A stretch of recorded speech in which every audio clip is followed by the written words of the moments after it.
Is it even possible to beat the Revelations Easter egg knife only? I don't know. But I was gonna set off on a mission to find out.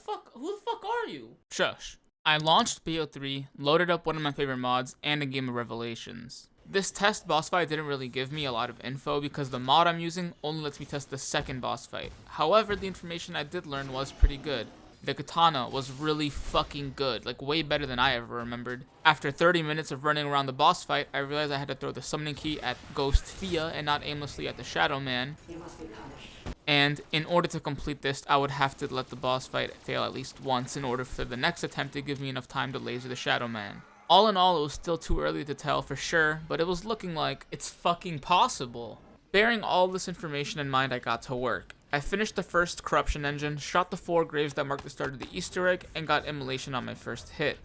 Usually I try to do these challenges without any megas, but this map is not possible to do without them because I need pop shocks for the Margwas, and immolation just helps for the RNG of this challenge, which I feel is fair because it doesn't help me kill any zombies. Anyways, I didn't get anything from that immolation because this game sucks and Jason Blundell is pure evil. As I opened up the map, I finished the rest of the corruption engines and gathered parts for the shield and keeper protector. On my second immolation, I got Arnie's and I could start the first step of the Easter egg, getting a floating man to sing and dance on a rock.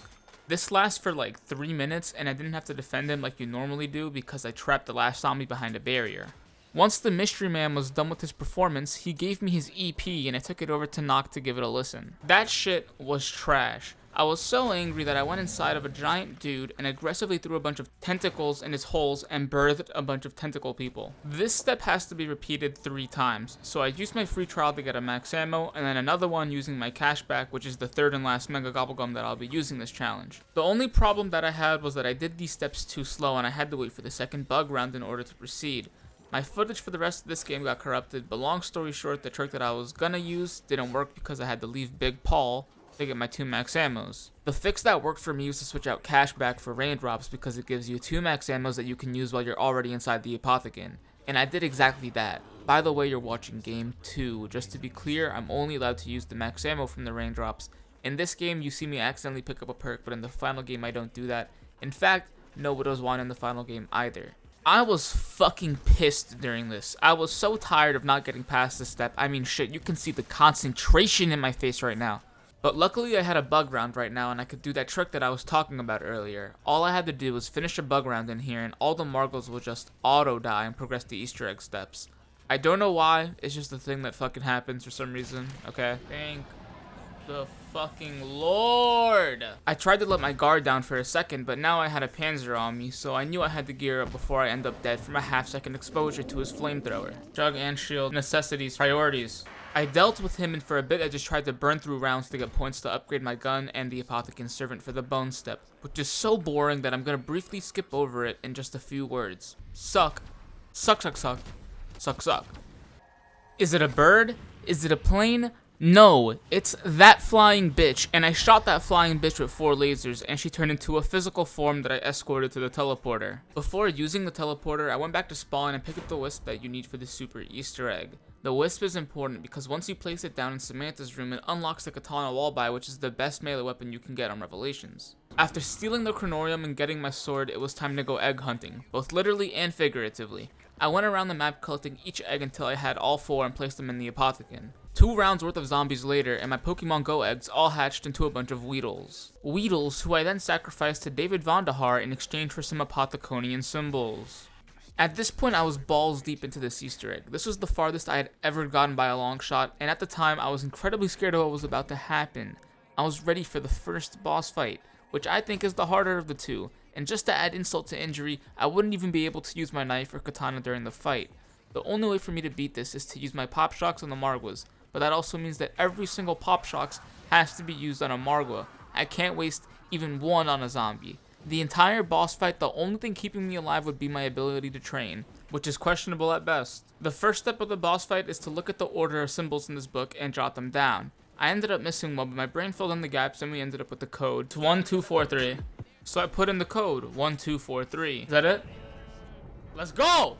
To be completely honest, I didn't think I was going to be able to do that first try, but I'll roll with it. I was absolutely ready for any and all the action that the Margwas wanted to give me. Yo, where these Margwas at? Run your Margwa life. The first stage of the boss fight was purple. Killing these guys wasn't too hard, I just had to wait until they were grouped up together nicely and I killed both of them with one hit. Killing two with one shot was a theory that was in the back of my head, but I wasn't really sure if it would work out until now. That's both of them! With this newfound knowledge, I now knew it was 100% possible to beat this challenge. Wave 2 was the crazy place. Oh fuck, this is gonna be really bad.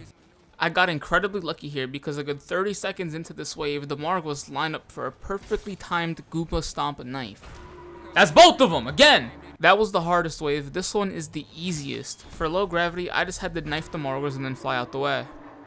Last but not least was fire. This one took me a while because I couldn't run in between the Margers to gather them together, but I decided to sacrifice myself for the greater cause. That's fine, that is fine. I left the boss fight with the summoning key and started throwing it at various zombies' paraphernalia around the map. On a side note, the summoning key melee sound is so satisfying. No, you don't. Everything seemed to be going fine. I finished throwing the summoning key at stuff, got in plain sight, and was about to go into the second boss fight. But little did I know, something tragic was about to happen.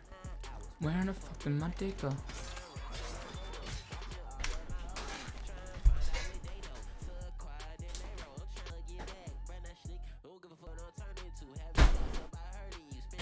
It's gonna be one crazy video. This video is gonna be worth it though.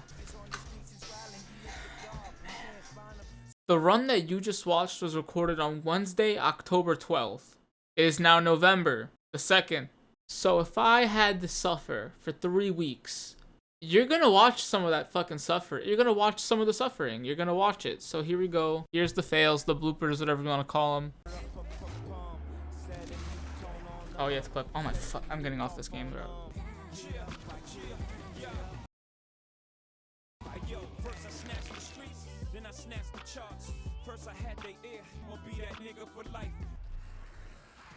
Oh my god. Fucking course. What are they getting sucked in? What the fuck was that? Don't even think about it. Ah!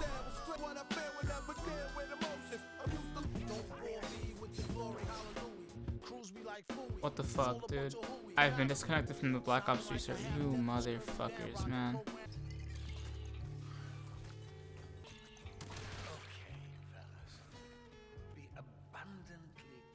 How in the fuck did that get there? Oh my god, it was fucking raindrops and not in plain sight. I'm so stupid. Start talking for people, but like, I was right there. I was right there. I was literally at the end. I was at the fucking finish line.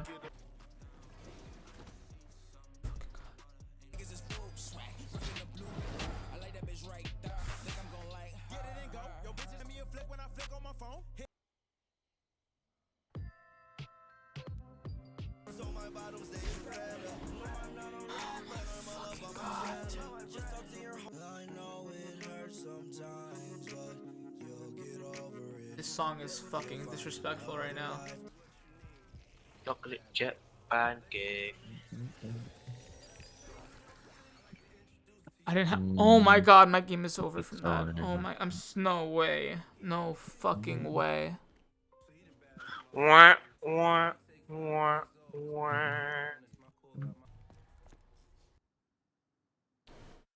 My fucking god, dude. Now that we got that out the way, I want to let you guys know that on this last week, I started to use a mod menu to get the Apothecary and Arnie's if I didn't get them in my first immolation. Somebody out there, I already know, someone is probably going to call this cheating. But I was tired of hitting the box for literally 2 hours at a time, just for my game to crash when I'm on a good run as seen probably 20 seconds ago. All the suffering and pain I had to endure was worth it. In this final game, I had tried to enter the boss fight from the little ritual thing in the back, but after a quick realization that I'm a dumbass, completely forgot that to enter the second boss fight, you gotta do it from a different place. I was in. I already had prior training in the second boss fight, so this wasn't anything new to me.